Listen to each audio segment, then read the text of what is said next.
buenas noches, bienvenidos a Será Justicia. Empieza una semana o un tiempo de descuento importante a nivel político. Ustedes ya lo deben haber visto en todos los noticieros, que tiene que ver con las internas que se definieron el sábado pasado, las listas definidas, con algunas sorpresas, algunas figuras inesperadas. Y la información técnica, ustedes la van a tener esta noche aquí en Será Justicia, que tiene que ver con el documento con el que tienen que votar, por qué votamos 2 veces, qué pasa con los padrones. Ustedes saben que está actualizada la multa, que ahora sí se va a cumplir el tema de la multa si no van a votar. Cómo postularse o cómo presentarse para fiscales, para acompañar a los partidos de la oposición que de pronto no tienen el aparato político que tienen otros partidos de la oposición u oficialistas que son más importantes. Pero antes queremos analizar el mapa político-judicial con Marcos Novaro. Por eso lo hemos llamado en primera instancia. Gracias, Marcos, por venir. Buenas noches. ¿Qué tal? Buenas noches. Para ver un poco cómo quedó, digamos, la relación gobierno, justicia, o más específicamente, Presidenta, Corte Suprema, luego del fallo de la Corte con esta negativa al tema de los consejeros. Bueno, el fallo era relativamente esperable, digamos, porque ya había muchas señales de que en la Corte había oposición a la reforma en general y en particular al modo en que se pretendía elegir los consejeros a través de los partidos, con reglas además muy amañadas para hacerle las cosas muy difíciles a los partidos de oposición. Así que era relativamente esperable. Fue muy duro de todos modos el fallo porque los 6, digamos, salvo Zaffaroni, los 6 se opusieron y con argumentos muy lapidarios que incluían además otros aspectos de la reforma judicial. Porque uno además, conociendo la Corte, con esta cuestión más diplomática, esperaba una cosa más tranquila. Sí, más de darle, siempre trata, digamos, de dar una de cal y una de arena, digamos, ¿no? De tratar de mantenerse siempre en una postura equidistante. Ahora, hay cosas con las cuales ya me parece que la Corte no puede ser equidistante, digamos, ¿no? Claramente es un no rotundo a la pretensión de partidizar la justicia y de utilizar, además, la reforma judicial para hacer, en realidad, al mismo tiempo una reforma de las leyes electorales, porque la elección que nacionalizaba la selección de miembros del Consejo de la Magistratura implicaba nacionalizar todos los comicios y claramente era una estrategia para polarizar entre el gobierno nacional y una oposición dispersa. Sí, era un cambio en el mapa electoral total en donde algunos pocos podían además poder hacer estas presentaciones. Y además esto, digamos, tiene toda una historia esto, porque desde que empezó el kirchnerismo nunca hubo 2 elecciones con las mismas reglas. El kirchnerismo siempre cambió las reglas de juego cuando se acercaban a las elecciones para tratar de acomodarlas a su conveniencia. Como por ejemplo, a ver Lo hizo con primero con la nacionalización de los comicios, después con provincializar los comicios, después con habilitar las colectoras, después habilitó las testimoniales, después introdujo las PASO. O sea que tenemos 6 o 7 elecciones y todas con reglas distintas, digamos, ¿no? Esta es la primera vez que ese intento de cambiar las reglas se frustró, digamos, ¿no? El gobierno no ha podido cambiar las reglas. Esta elección va a ser una elección, como tienen que ser las legislativas, más distrital que nacional, más allá de que después los resultados se pueden computar a nivel nacional, pero los legisladores se eligen por distrito y así está establecido en la Constitución, y las leyes electorales no se pueden modificar para convertir esto en una elección que no es legislativa. Bueno, digamos, pero ¿no? de todos modos seguimos en una sociedad dividida porque están quienes piensan que en realidad esto es coartar el accionar del pueblo, la voluntad del pueblo, que es soberano, hasta para votar a los integrantes del Consejo de la Magistratura, y quienes piensan que en realidad la justicia, que no están dadas los mecanismos, que sí hace falta una reforma judicial, pero no de esta manera, y mucho menos para que haya un voto popular para con los consejeros que integren el Consejo de la Magistratura. Mira, a ver, yo creo que la opinión pública está bastante confundida respecto de qué era lo que realmente estaba tratando de hacer el gobierno y cuáles son los motivos por los cuales otros se oponen, digamos, ¿no? Yo creo que para que esto avance y se convierta en una agenda de discusión sobre reforma judicial, cosa que es deseable. Digamos, totalmente, hasta la Corte misma la quiere. Obviamente, hay un montón de cosas para reformar, algunas incluso que están incluidas en alguno de los proyectos del Ejecutivo, ¿no? Sí, totalmente, de los 6 qué puntos. sé yo, hacer público los legajos y que haya cierto control sobre los colaboradores de los jueces, el pago de impuestos por parte de los jueces. Digamos, hay un montón de temas ahí que obviamente son importantes Ahora, para que esto no se frustre del todo y no se convierta en un bloqueo a una mala reforma para que finalmente no se haga nada, me parece que falta que de los partidos haya una discusión más amplia respecto de cuáles son los temas prioritarios a tratar, digamos, ¿no? Yo escuché algunas cosas en esta línea, pocas, pero hay algunos planteos respecto de, bueno, dado que la reforma judicial que intentó el gobierno va camino a frustrarse, aprovechemos esta iniciativa para convertir, digamos, sacar algo bueno de algo malo, digamos, ¿no? Para convertir esto en una ecuación. Mira, acabas de dar con la palabra, porque es sacar algo bueno de algo malo, y hoy recordaba mi compañero en el canal En Todo Noticias, Pepe Gil Vidal, daba exactamente esta frase para Dilma Rousseff. Ustedes saben la situación complicada que se está viendo en Brasil. Sí. Hoy Dilma Rousseff decidió que no va a hacer el plebiscito que había anunciado. De todos modos recogió el guante que se está haciendo sentir en las redes sociales y en las calles, en muchísimas ciudades. Creo que ahora en este momento hay, por ejemplo, en 10 ciudades de Brasil, recogió el guante de la cuestión de la reforma electoral. No así, por lo menos no pareciera, corregime si me equivoco, nuestra presidenta. Bueno, a ver, podemos esperar poco, digamos, de una presidenta que está muy embanderada en ir por todo. Si no consigo lo que quiero es porque los que ponen obstáculos son los que no quieren los cambios, son los responsables de los problemas y, por lo tanto, nunca hacerse cargo de que tal vez algo del conflicto nace de su desborde, de su deseo de continuismo y demás. Entonces, sí, la presidenta yo creo que está muy alineada en una tesitura de polarizar, radicalizar los conflictos y ante cada obstáculo elevar la apuesta. Lo hizo después del fallo de la Corte, ¿no? Cuando se dio a conocer ese fallo, inmediatamente Cristina salió a decir que era la reacción corporativa, conservadora, reaccionaria, y que el tema de la justicia iba a ser un tema de campaña, con las banderas de sus proyectos sin reconocer ninguna de las críticas. ¿Esto puede afectar de alguna manera a la justicia, digamos, al Poder Judicial en general? Mirá, bueno, yo creo que el Poder Judicial ha evolucionado de un modo muy curioso en el último año y medio, ¿no? Era un poder bastante sometido a la voluntad del Ejecutivo, donde había muy poca autonomía, incluso algunos dicen menos autonomía todavía de la que había en los 90, que era ya bastante poco. Sí, totalmente. A pesar de que, por lo menos en la Corte Suprema, claramente las cosas eran diferentes que en los 90, digamos, y se ha visto, digamos, ¿no? La Corte tuvo un comportamiento muy autónomo. Ahora, me parece que el intento de reforma ha tenido también un efecto inesperado para el gobierno, que es que muchos jueces hasta hace poco dóciles ahora se muestran rebeldes, empujan causas que afectan a funcionarios, ven que se está viniendo un fin de ciclo y no quieren quedar pegados.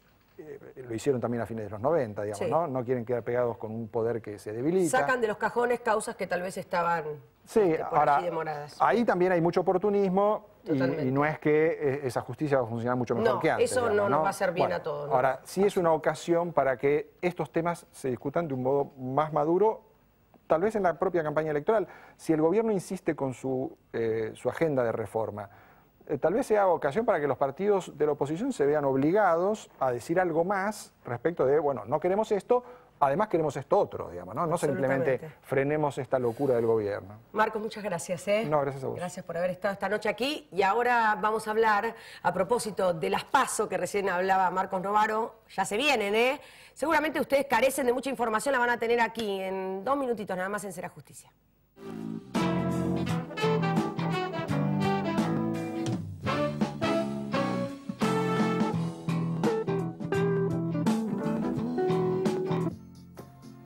Prepárate para ver un parque centenario totalmente renovado. Hay un nuevo parque centenario. Vení vos también a disfrutarlo. Cumplimos 15 años y lo celebramos inaugurando la nueva Terminal B de Ezeiza. Con una inversión de 570 millones de pesos, continuamos construyendo el aeropuerto más moderno de América Latina. Aeropuertos Argentina 2000. Soñamos con vos. El Centro Médico Montserrat, por sus servicios médicos de excelencia en diferentes especialidades, obtuvo la distinción del ITAES, el instituto que acredita garantía de calidad médica. Centro Médico Montserrat, un nivel superior en salud. Cámbiate a Osposa Integral. Gana tu salud, ganas vos. Ospose Integral. Compromiso médico.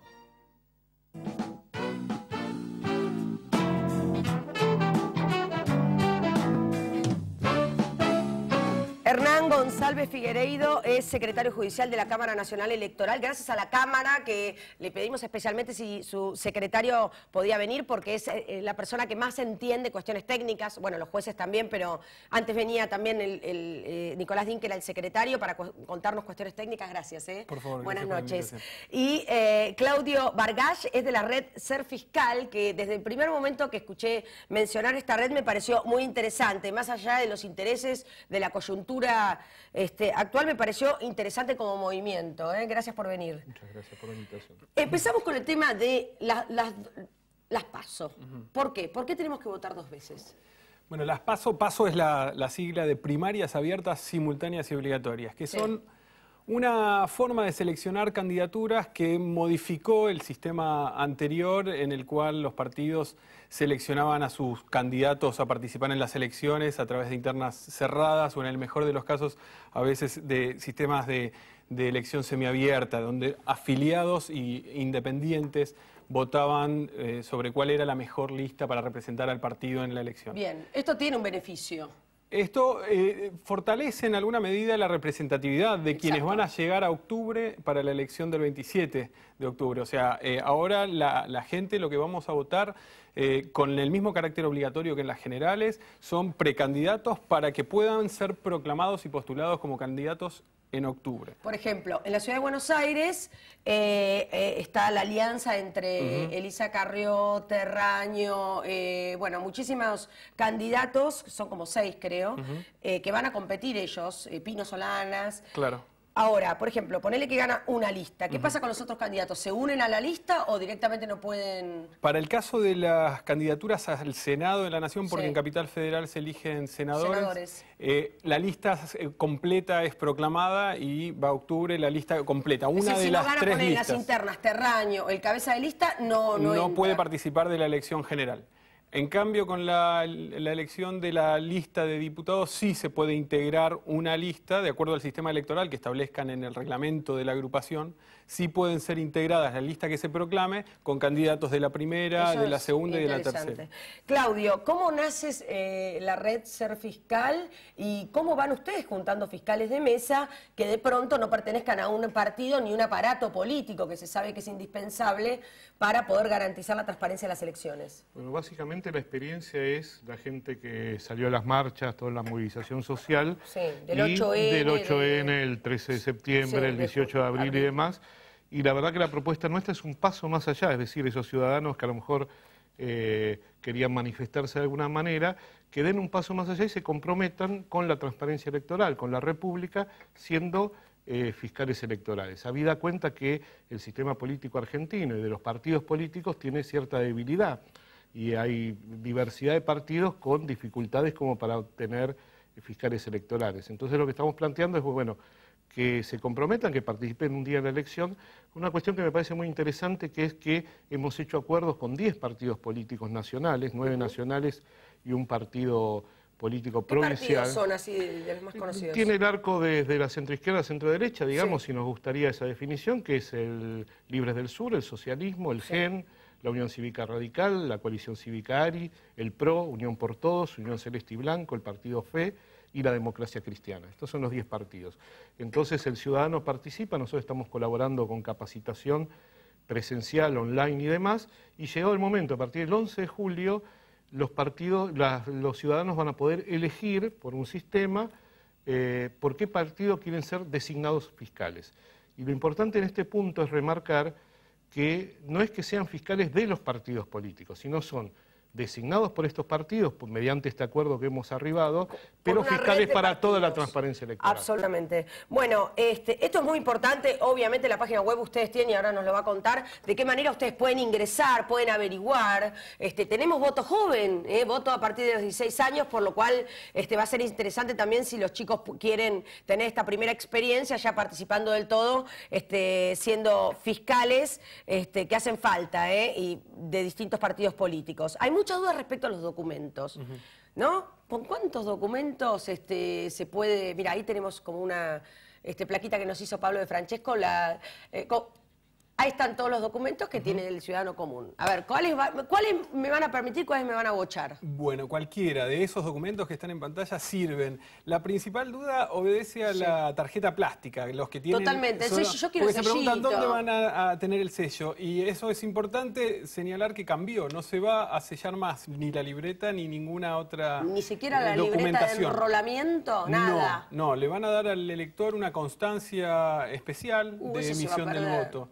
Eso, en principio, esperamos que no sea necesaria conservarlo, porque... se puede hacer online. La idea, online va a haber un registro de infractores, donde se va a consolidar toda la información de los que no hayan retirado la constancia. De manera que si uno después verifica que no está en ese registro de infractores, que no está asentado como infractor, puede prescindir de la constancia, digamos. La idea es que no sea necesario que el elector se quede. El Estado da por hecho que votaste si no estás en el registro de infractores. Efectivamente. ¿Quiénes serían los infractores?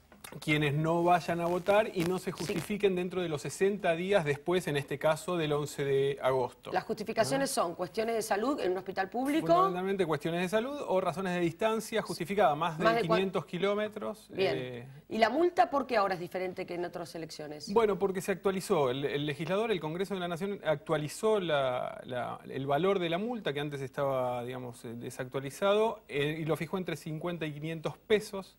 Lo cual fue reglamentado por la Cámara Nacional Electoral, que estableció que para estas elecciones la multa sea de 50 pesos por una omisión y, en caso de reincidencia, digamos, la persona que no fue a votar en las primarias y tampoco en las generales, 100 pesos en la segunda oportunidad que comete la infracción, digamos.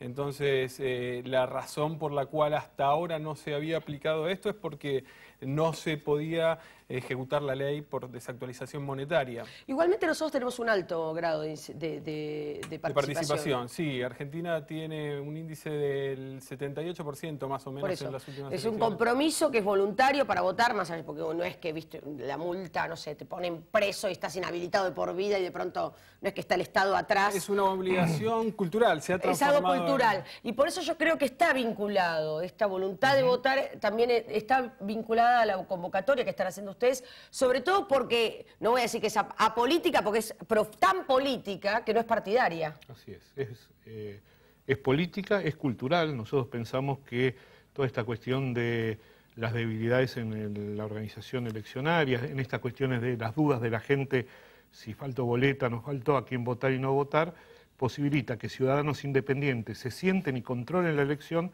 posibilita un cambio cultural de los mismos partidos políticos, con lo cual aspiramos a que haya mucha más gente participando en esta cuestión.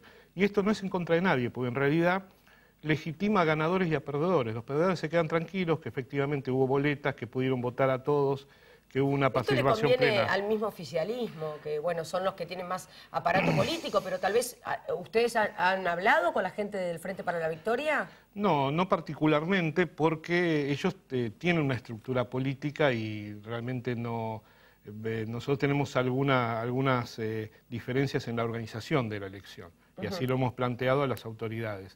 No en cuanto al tema de la justicia electoral, sino en cuanto a que consideramos que la organización de la elección en Argentina tiene algunos elementos que nosotros discrepamos, y la verdad que el oficialismo no ha posibilitado en el Congreso Nacional el análisis de políticas públicas, políticas de Estado en común. Esto claramente es una política de Estado que todos los partidos políticos participantes tienen que ponerse de acuerdo.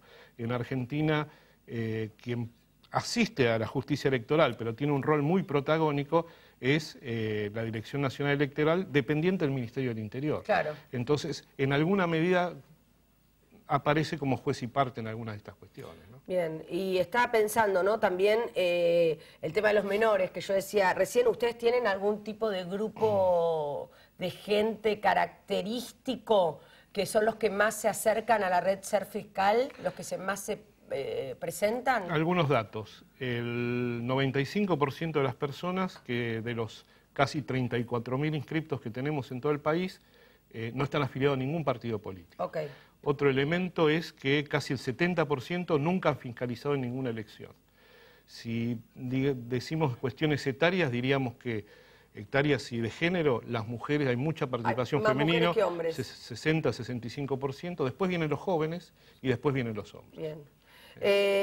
Bueno, y hablando justamente de categorizaciones, ¿qué pasa con los chicos de 16 años? ¿Votan todos o quiénes de los de 16? Bien, van a votar quienes hayan actualizado su documento de identidad antes del 30 de abril.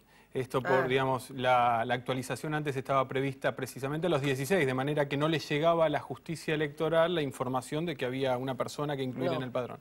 Entonces se estableció que desde los 14, la ley estableció que desde los 14 debían actualizar el DNI. No lo actualizaron, obviamente, todos los jóvenes que estarían en condiciones de votar, es decir, aquellos que cumplan 16 años hasta el 27 de octubre. Y el que no lo actualizó no va a estar incluido en los padrones porque no ha llegado la información. O sea, si no figuran los padrones... No va a poder votar. Bien, hoy en día, esta noche, ¿se pueden ver ya los padrones? No, en realidad se publicaron, ya estuvieron publicados del 10 de mayo al 5 de junio. Eso lo tenemos en la página web también. Los provisorios para hacer reclamos, para que los que hicieron un trámite y no se reflejaban en el padrón. Hubo 9 millones de visitas. 9 millones de visitas.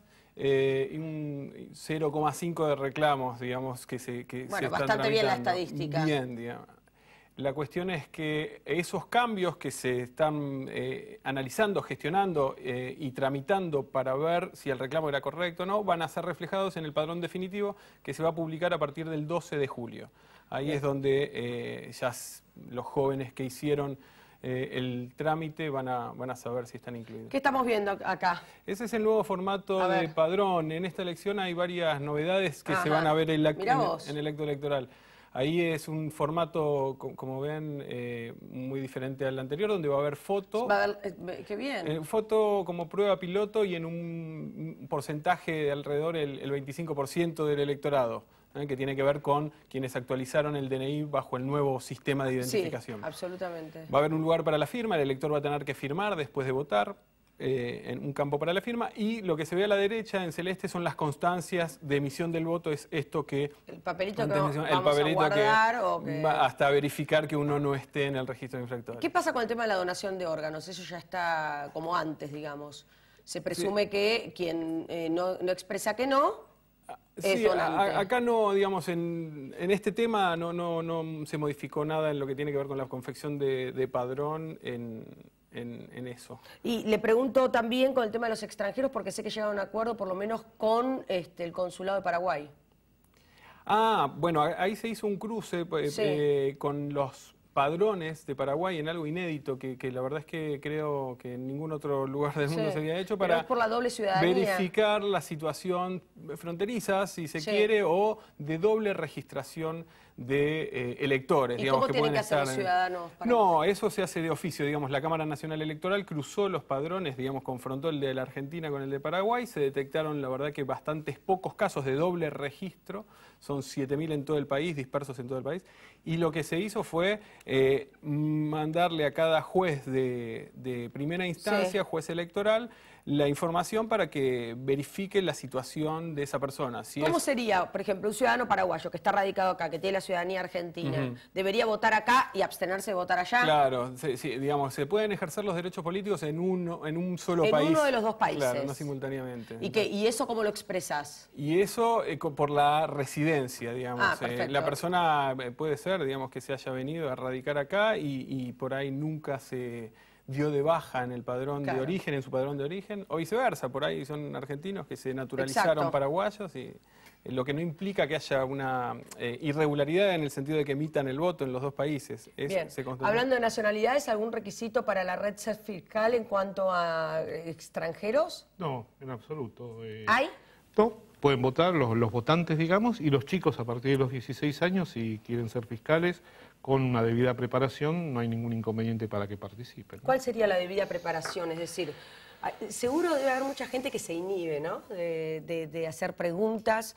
Todos sepan que lo está diciendo el secretario electoral y lo dijo recién Marcos Novaro a nivel político, cada elección tiene sus particularidades, por lo cual preguntar, nadie es culpable ni es sonso por preguntar. Uno puede preguntar hasta las cuestiones más obvias y muchos no lo sabemos responder, por lo cual uno puede acercarse y ver si de pronto le cierra la propuesta y ver si está habilitado para ser fiscal, que no debe ser tan difícil. No, para nada. El primer elemento fundamental es por qué uno debe ser fiscal. Bien. Es decir, la motivación es donar un día a la República, a la democracia, vivir una experiencia que es interesante, Bueno, es una experiencia ciudadana. Mucha gente, usted dice que ha participado en las manifestaciones, bueno, en vez de ir con la cacerolita, doná, digamos, a las instituciones, a la República, a todos los partidos, a la política en general, que no sea partidario, un día. Ese es el objetivo, es decir, y es un proceso de construcción ciudadana, porque esa participación hace crecer al ciudadano como tal.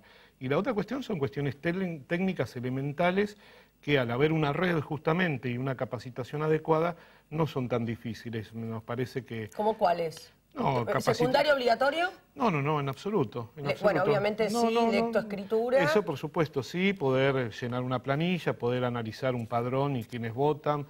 ¿Hay un límite de edad?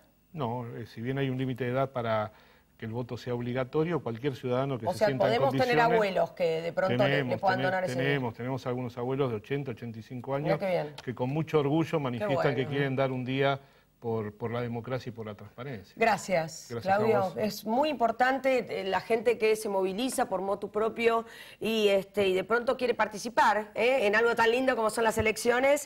Doctor González Figueiredo, muchísimas gracias. Ya lo vamos a ir ver desfilando seguramente por distintos programas, pero bueno, está aquí primero en Será Justicia para empezar ya a hablar de lo que se nos viene con las PASO. Gracias. Gracias a ustedes por haber estado esta noche aquí en Será Justicia. La página web para ser fiscal. www.redserfiscal.com.ar. redserfiscal.com.ar. De todos modos, el programa, opiniones, estadísticas y el link con la página web la tienen en nuestra página, que es serajusticia.net, www.serajusticia.net. Hasta el próximo martes. Chao.